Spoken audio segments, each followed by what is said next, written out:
And welcome back, everyone. You're watching part of the Savannah debate series, seen exclusively on WJCL 22. We have the 7 candidates of the Democratic Party who want to be the next governor of the state of Georgia. Let's talk about economics.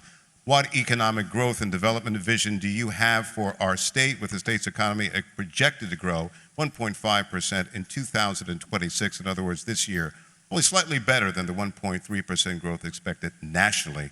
And that's according to many economists at different universities. To answer that question, we're going to go in the order of number 6, candidate Estevez back forward, and then to candidate Roman at the end.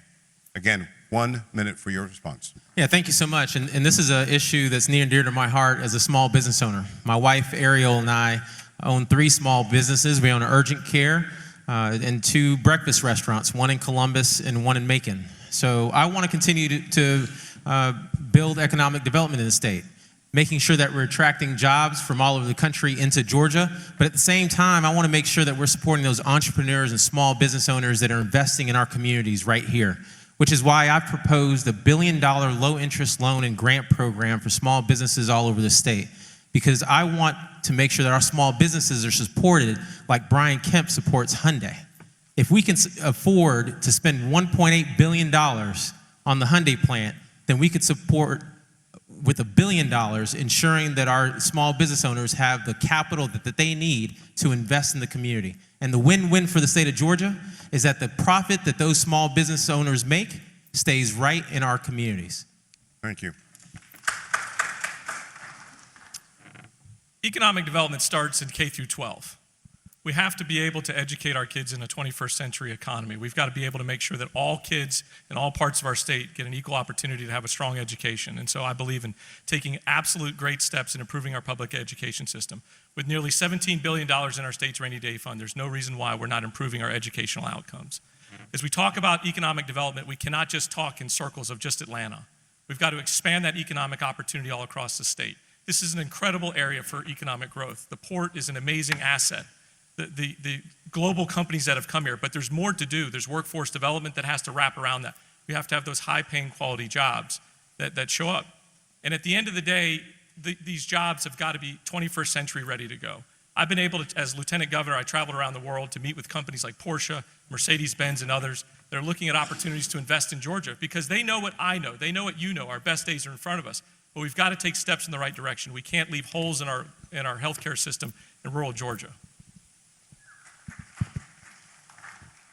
I spent this morning touring the ports of Savannah, and on that tour, along with ILA 1414, I saw some of the 14,000 trucks that go in and out of the port, many of them owned by small businesses. So what we know is that economic development and workforce development go hand in hand. As we attract Fortune 500 companies to this state, we have to remind them that this is a big state. They don't all have to be in Metro Atlanta. We need that growth across this state. We also need to make sure that there are people who are trained to take these jobs that are coming into our state, and also holding these corporate partners accountable when they get incentives, making sure that they are giving back to our communities. Community and compassion and corporations can go hand in hand. When you talk economic development, the lowest common denominator of any economic project is a job. And so here in Savannah and coastal Georgia, the economy is booming. But I met with ILA and other labor leaders and political leaders about a month ago, and they were asking, where are the jobs for the people who live in Chatham County? It does us no good to spend $1 billion to bring foreign investment, and then all the jobs go to people who are not Savannah, Georgia, American residents. If you elect me governor, I guarantee you this, if we spend money to bring the jobs here, then there will be a job for every Georgian and a Georgian for every job. When I hear Republicans talking about bringing jobs back to America, what they didn't tell you was that they're going to bring foreigners back to fill the job. We shouldn't have high poverty and high unemployment in an economy that's generating jobs. So before I came here, I was in McDonough, Georgia, doing my day job as an entrepreneur, training and resourcing leaders who are part of this great state. I'm not independently wealthy. I'm an everyday Georgian. I have to work every day. So I believe in resourcing entrepreneurs to help them upskill, to help them receive loans, and also help them provide for their families. But I want to propose something very big to boost our economy. What if we have a harvest plan as your next governor, where we legalize, we tax, and raise revenue from adult use cannabis? That would add an additional $500 million to the Georgia economy. 50% of that we can put into our schools, 30% of that we can put into law enforcement, and 20% of that we can put into rural Georgia. Your governor has to dream big, has the vision big, and has to be innovative. It is 2026. Let's move with the times.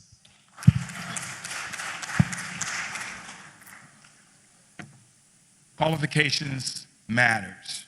When you think about the commander-in-chief and the CEO for Georgia, you have to look at our qualifications. My qualifications are very clear. Managing a $1 billion portfolio for GE over 162 countries. When you think about the coastal Georgia, the reason why our economics right now are significantly impacted because of these tariffs. Brian Kemp needs to go overseas and make these deals. Derek Jackson knows how to make these deals because GE operates in 162 countries. You cannot have a governor that do not know how to drive a ship. I'm a retired lieutenant commander. I know how to drive the ship into the winds and make sure I get on the other following seas. When you vote for Derek Jackson, we want to make sure that our economics looks like District 68, where we increase $2 billion, 30,000 jobs, and $400 million in infrastructure. We're going to in talk 10 about years. workforce development right now as part of the economic growth because Georgia is facing a significant workforce development crisis driven by aging workers nearing retirement. Excuse me, we've got one candidate, number 7. I'm sorry. It's fine. So if we're going to be talking about workforce development and the future and economic development, we need to address the problems of our present and invest in our future. And what does that look like? That means that for those who are right here in our state, we have one of the youngest populations in the country. The median age is 37 years old. We don't need to be going anywhere else. Our investment, our greatest asset is our people. And what we've seen is that when we do give these tax breaks, when we do beg these corporations to come, as soon as it's even a little bit less incentivizing for them, they leave us. And so my personal recommendation to everybody is that we should be investing in our people, but we also need to fix our healthcare crisis. We gave a ton of tax breaks to the film industry, and they left because it doubled the cost of film productions because of our healthcare costs in our state that are some of the highest in the country. And so if we're serious about economic development and workforce development, we need to fix our healthcare crisis. We need to invest in the young workers coming up now who have some of the highest student loans in the country. Thank you. Candidate Roman, I apologize. Let's talk about workforce development. Georgia facing a significant workforce development crisis driven by aging workforce nearing retirement, younger generations shifting away from traditional jobs, higher turnover in entry-level roles, and barriers like affordable childcare, housing, and transportation. As governor, what approaches to workforce development would you champion upon taking office? And on this round, for this question, we're going to go from candidate Thurman on down, and then we're going to come back to candidate Jackson and Olu Brown to finish that question. Again, candidate Thurman, you are first. As Labor Commissioner, I helped over 300,000 Georgians find jobs. I know how to get the job done. As the DFACS director, we funded for the first time child care for the working poor. It is now a program called CAPS. As a state legislator, I authored and passed legislation that has generated over $300 million in tax cuts for working families and senior citizens.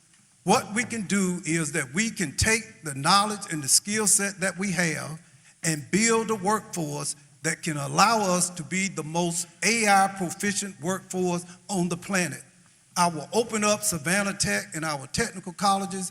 We will graduate AI proficient students and allow adults free of charge to return to school to get basic AI skill sets. AI is not going away. We must tame it and use it for our benefit. I sat at the table with corporate leaders and university leaders in creating the Center for Workforce Innovation. That is a program at Atlanta Area Tech that trains people at Jobs for Truist as coders at Home Depot, as plumbers at Delta Airlines, as mechanics at Georgia Power, as linesmen and women, because these jobs pay six figures. This is something that can and should be scaled statewide.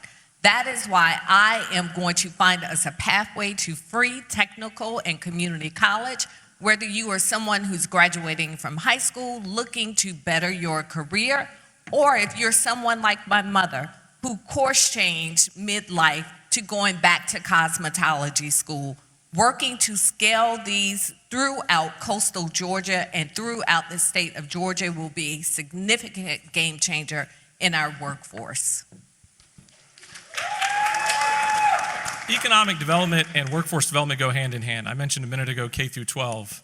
Workforce development starts in the K through 12, being able to put skills and skill sets and have a 21st century economy in our school systems. One of the programs that I stood behind was a Partnership for Inclusive Innovation, which really came out of a big effort of mine of creating Georgia as the technology capital of the East Coast. And to do that, we've got to make sure that we're ready to go with technical schools. Some others have mentioned these technical schools. We have incredible technical schools in the state of Georgia. But we've got to make sure that we utilize them in a way that makes sense. But we also have an entire group of individuals, single parents, that want to go back to work, that want to be in the workforce, that want to get those skill gaps closed, but they can't because they can't afford childcare. We do have to look for opportunities to deliver childcare.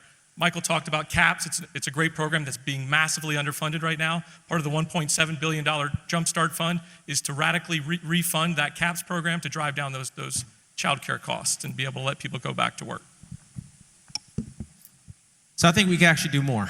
And as I think about workforce development and making sure that we have an educated workforce, I want to make sure that we put dignity back into work, which is why I want to make historic investments in apprenticeship programs, because we shouldn't tell our children that if they don't go to college, they can't be successful.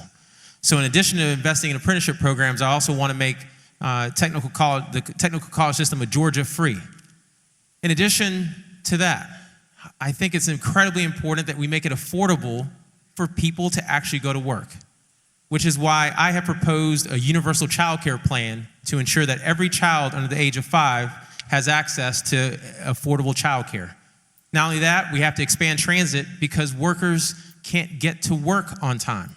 As a small business owner, when I think about why my employees call into work, it's because of child care, health care, and transportation.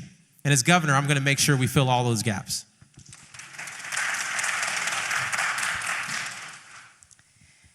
Investing in our workforce is good for everybody, including small businesses and the corporations that come to our state. But the reality is that we rank almost last when it comes to workforce protection and workforce experiences. And what I mean by that is that right now, if you're a worker, the minimum wage on our books is $5.15 an hour. And even though it's $7.25 on a federal level, we have not even raised it since 1997. Can you believe that? I was 4. But in addition to that, we also need to up worker protections. And what does that mean? That means repealing right to work, making sure that we are protecting the workers who are creating this success in our economy.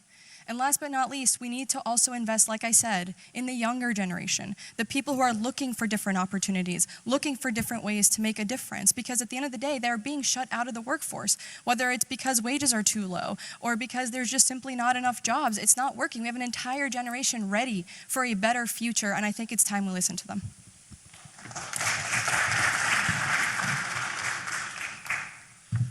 Yes, workforce development and economic development, they do go hand in hand. But I'll also tell you not all money is good money. Now, all industries are doing very well in Georgia. For example, it was already mentioned about AI. AI is driving these data centers. I would suggest we need to take a pause because we got 97 data centers in Georgia, right? So not all industries are good. Let's take a look at healthcare. On day one, as governor, I'm going to expand Medicaid because our tax dollars are being held because our governor, again, playing politics, are not making sure, he's not making sure that our dollars come back here. And then last but not least, because, man, 60 seconds fast, wages. Our wages should be very clear. It should demonstrate our value. No one working 40 hours a week should be living paycheck to paycheck. So a few things as governor. First, we've got to shift from minimum wage to a living wage. It's absolutely immoral. Secondly, we have to protect our workers and we have to support our unions. Currently, for state jobs in Georgia, 85% of those jobs require a decree. As Georgia, if you've got the skill, if you've got the ability, we will hire you. But then as we look at education, I'm going to introduce the 12+2 Promise program, where every kid in Georgia graduates not only with a diploma, but up to 2 years of certified technical and IT experience, so that when they walk across that stage in any Georgia high school, not only are we proud of them for graduating, but they also can compete as a global citizen and get a great job. That's what I will do as your next governor to help with workforce development. Let's talk about health care. Yes, I'm sure a lot of people in the audience are looking forward to hearing your response and answers to the health care issue in Georgia, because Georgia is one of 10 states that have not elected to fully expand Medicaid under the Affordable Care Act. Instead of Georgia's Pathways to Coverage was launched in 2023, extending medical coverage to low-income adults, but still has work activity requirements and cost sharing. As chief executive of Georgia, what strategies would you implement to tackle the escalating healthcare crisis in our state? We're going to begin with candidate Jackson all the way down to candidate Roman. U.S. News just came out and said Georgia's report card for healthcare is an F.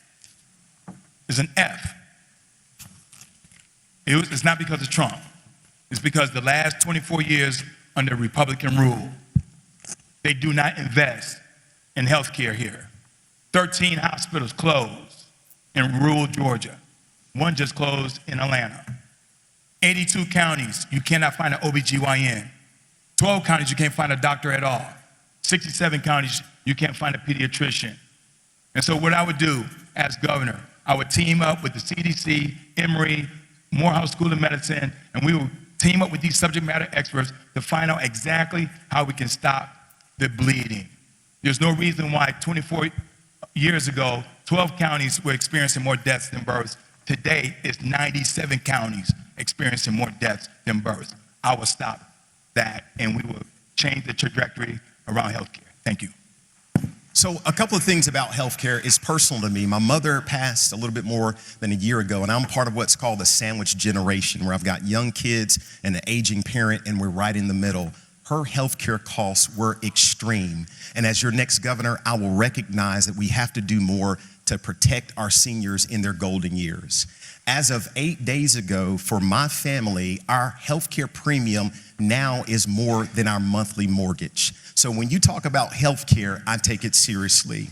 We will, of course, extend Medicaid to help all Georgians be healthier. Number two, we will support our rural hospitals. And through the harvest plan that I propose, 20% of the $500 million will go to rural hospitals. And we will also focus on preventive health care. As I work with healthcare providers over the years, they will tell you it is cheaper to keep you healthier than to take care of you when you're sick. And I think the question was, how would you fix it? We understand what the problem is. Well, I will do what I've done throughout my political career. I will build a coalition of the willing. Let me tell you something. Having affordable health care is not a black thing, it's not a white thing, it's a right thing.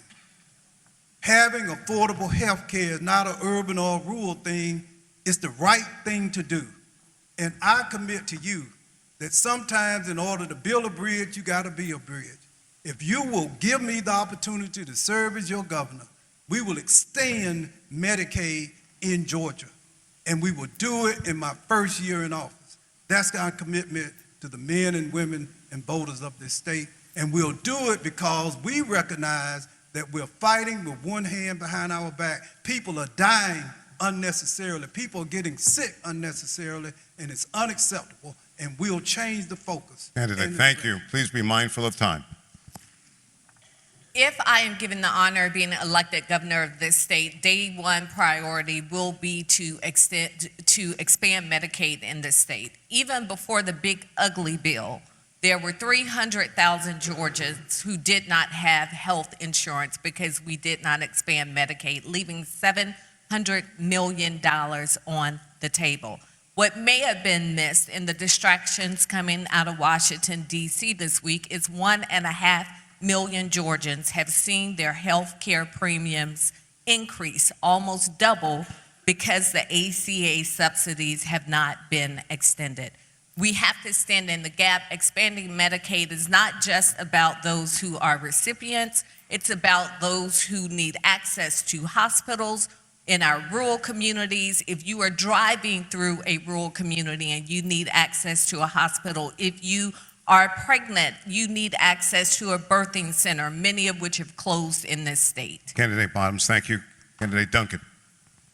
You know, I've literally explored every means possible to improve our healthcare system in Georgia without expanding Medicaid, and the answer is you can't do it.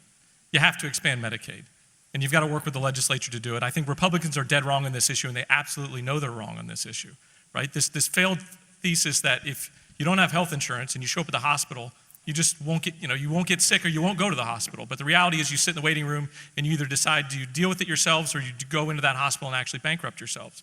When I was a state representative, I came up with the Rural Hospital Tax Credit. Over the last 7 years, Georgia's raised over $500 million for 54 rural hospitals. As governor, I will double that tax credit from $100 million a year to $200 million a year.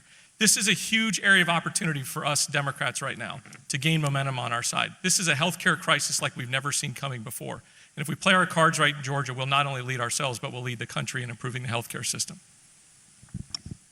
Look, as governor, I will expand access to Medicaid, but that's only part of the solution. I'm also going to lower the price of private health insurance. I'm going to expand access to mental health services.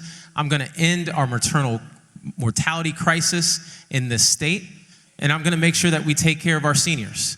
But I want to address the elephant in this room, and that's the fact that we're in a healthcare crisis because of Jeff Duncan and Republicans who, for the last 15 years, refused to expand Medicaid and then adopted an abortion ban that led to the preventable deaths of black women.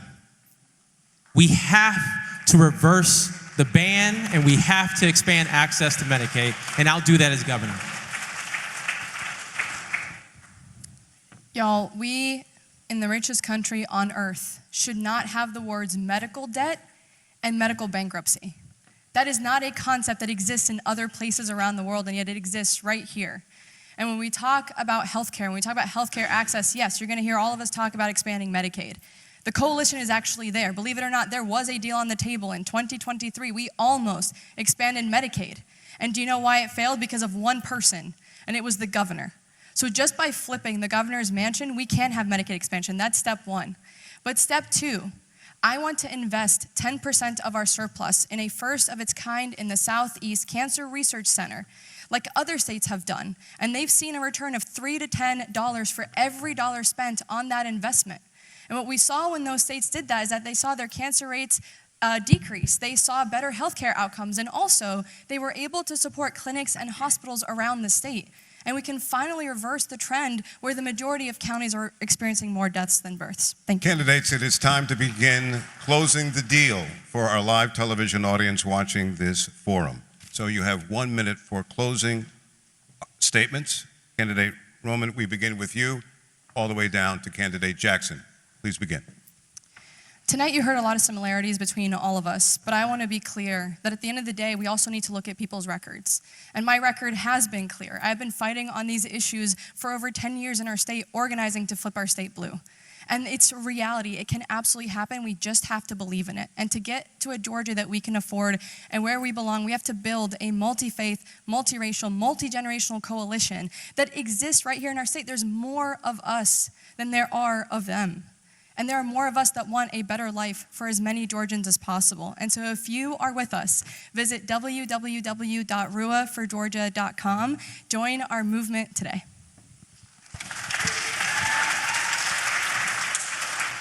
I want to thank all of you for joining us here this evening. And again, my name is Jason Estevez, and I'm running to give the hardworking people of this state a fair shot. It's what I've done my entire life, whether it's been as a teacher, as a school board member, or as a state senator. You can always count on me to put you first, put people ahead of politics, and to focus in on what matters: your health, your wealth, and your opportunities. If you are tired of the old politics and ready for the new generation of leadership, then I ask you to join us. Visit my website, jasonestevez.com. Follow me on social media at Jason Estevez. I look forward to changing the leadership in this state, not just this year, but for generations to come, and we can do it together. Let's win this thing. You know, I'm often asked why I'm running for governor as a Democrat, and I can assure you it's not because it's easy, and it's not because it hasn't come at a price. Our family has been harassed in public. Kids have been picked on in school. We've even received death threats. But I continue to go back to this family motto that we've got. Doing the right thing will never be the wrong thing. And the right thing was for Jeff Duncan to push back on Donald Trump. The right thing was for Jeff Duncan to endorse Kamala Harris. The right thing for Jeff Duncan was to speak at the DNC and travel to battleground states all over the country trying to get Kamala Harris elected. And the right thing for Jeff Duncan to do is to run for governor as a Democrat, to lead us in a better direction. You know, second place trophies aren't going to solve any of the problems that we talked about here. It's been nearly 30 years since a Democrat's been elected, and as I reminded everybody at the beginning of this, it's because we haven't got enough votes. It's time Democrats step up and win this election to not only lead this state, but to lead this country. DuncanForGeorgia.com. I'd love to earn your vote over the next 5 months. Thank you. I am a fifth-generation Georgian, able to trace my history back to a slave plantation in Crawfordville, Georgia.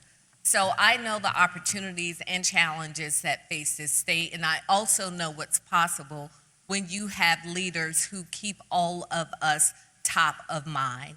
I am here to earn your vote, continuing to listen to you, continuing to work on your issues, working with leaders like my friend Van Johnson and others to make sure that we are doing what's best on behalf of your communities. This election is about the future. It's about the future that we want for our children. It's about the future for generations not yet born. I hope to earn your support. I'm Mike Thurman, and I will be your next governor with your prayers and support. I offer you today a bold new vision for Georgia. It's a vision of a Georgia not separated by North Georgia and South Georgia, rich Georgia and poor Georgia, urban, rural, or suburban. I offer you the reality of a Georgia that will provide public education to all of our children, no matter where they might live. I offer you the opportunity to build a future with new jobs, white collar, blue collar, no collar. I offer you this opportunity if you will give me the opportunity to serve as your governor. Born on a dead-end dirt road, from the outhouse to the courthouse to the state house. And with your vote, we going to the governor's house. Thank y'all so much. My name is Olu Brown, and I'm running for governor of Georgia because I believe in you and I believe in Georgia, and together we can build Georgia's next chapter. I'm an everyday Georgian. Tomorrow when I get home, my first stop is to go in the car line and pick up my 14-year-old, and he's not going to know much about debates and all of the things that we talk about here. He just wants to go eat and play baseball over the weekend, but he also wants to know that his dad is fighting for his future. Georgia's next chapter is not about a politician and it's not about a position, it's about the people. And if you give me the opportunity to be your next governor, I will make sure that together we build a brighter and a better future together. Go to olu4ga.com, join the team, and let's build a brighter future. Thank you. Tonight, I've learned how to speak within 60 seconds, so let me try it again. I'm a husband, I'm a father. My wife and I, we have 7 children. The youngest is 20, and the oldest is 31. To me, this is personal, because when I think about my family, I think about yours. James Baldwin said it best: everything faced may not be changed, but nothing changes if not faced. No other candidate can match my 42 years of leadership experience and service. 22 years in the United States Navy, retired lieutenant commander, 10 years in corporate America, and 10 years under that gold dome. I never quit. in my 42 years. I never quit. And so what I'm going to continue to do is fight for your families as I continue to fight for mine. And I will also promise you this. Every day when I wake up, not only I will come to your city, because you don't have to come to Atlanta for me to come to see you. And that in the last 6 months, we done hit 30 counties, and including this coast. So thank you so much, and go to voteDerekJackson.org. And we Thank want to thank all the candidates for being part here today in Savannah, Chatham County, coastal Georgia.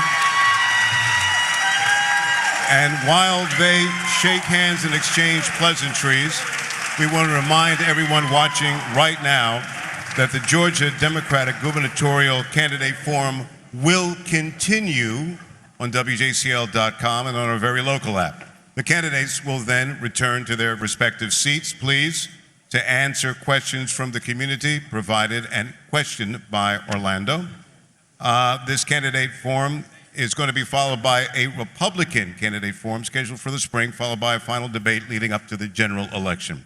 This event made possible thanks to the generosity of the Savannah Area Chamber of Commerce, the Greater Black Chamber of Commerce, the Democrat Party of Chatham County, and the Chatham County Republican Party. Again, this forum will continue online, WJCL.com, and our very local app.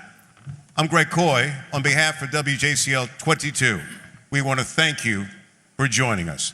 The forum continues in a moment.